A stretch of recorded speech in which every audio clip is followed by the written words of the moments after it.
Hi, welcome to my kitchen. It's lunchtime and I will be making sunflower seed crusted tofu. Most people watching this video will save it for later so you can try it for yourself, or forget about it in a folder of way too many saved videos you swore you'd look through for the recipe. For 100,000 to 250,000 of you, this recipe wouldn't fit into the diet that keeps you alive and well.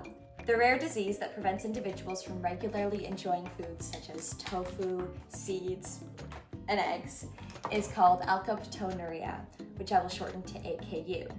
In 1902, AKU was the first disease to comply with the rules of autosomal recessive inheritance Mendel observed. In fact, the rare disease was the first disease to be confirmed to be genetically inherited, which is so cool. Symptoms of AKU include dark spots in the sclera, darkened urine, and arthritis in major joints. The first signs of someone suffering from AKU is dark urine, which is why it's called black urine disease. Now we are left with two questions. What causes symptoms like dark urine to occur, and why do these individuals have to take care when eating this tofu dish? AKU is caused by a homogentisate 1,2-deoxygenase deficiency. Because this enzyme is so critical for phenylalanine and tyrosine catabolism, I will refer to it as HGD. The enzyme's specific role is catalyzing the oxidative cleavage of the phenyl ring of homogentisate, a phenylalanine catabolism intermediate. Once cleaved, the molecule becomes mellyl acetoacetate, which after many more reactions will be converted to acetoacetate. Let's take a closer look at that active site. The active site includes 5 positively charged side chains: histidine 292, histidine 335, histidine 365, histidine 371, and glutamate 341. The positive active site makes a welcoming environment for an iron 2 cofactor friend. To begin oxidative cleavage, the iron 2 cofactor becomes ligated to histidine 335, glutamate 341, and histidine 371. Although many mutations in the genome can cause AKU, a common conclusion among researchers is that the CCC motif is a mutational hotspot in the HGD gene.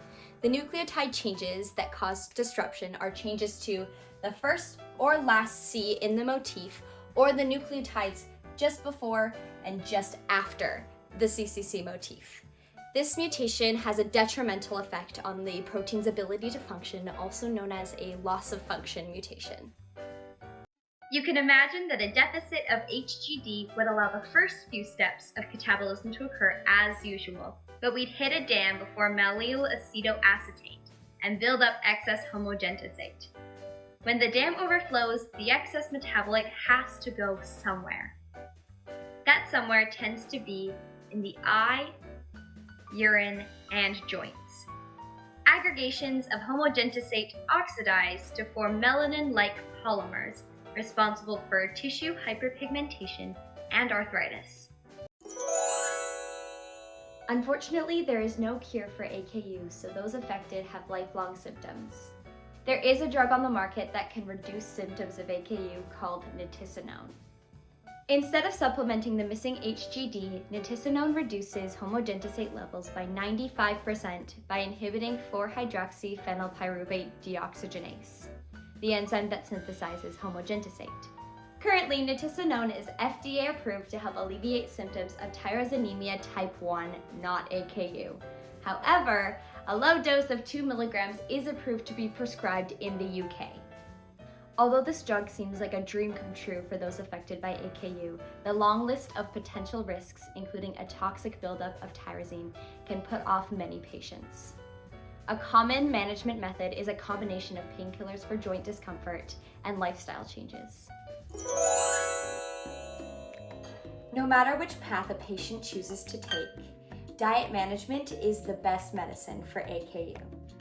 Carefully balancing the amount of phenylalanine absorbed can ensure the individual is getting enough of the essential amino acid while avoiding the side effects of excess. Tofu, eggs, and seeds, which are the main ingredients in this dish, are rich in phenylalanine.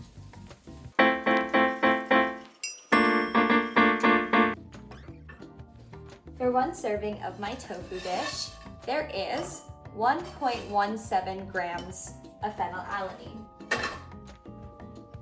which makes it a great dish to enjoy in moderation. Bon appetit! That's really good.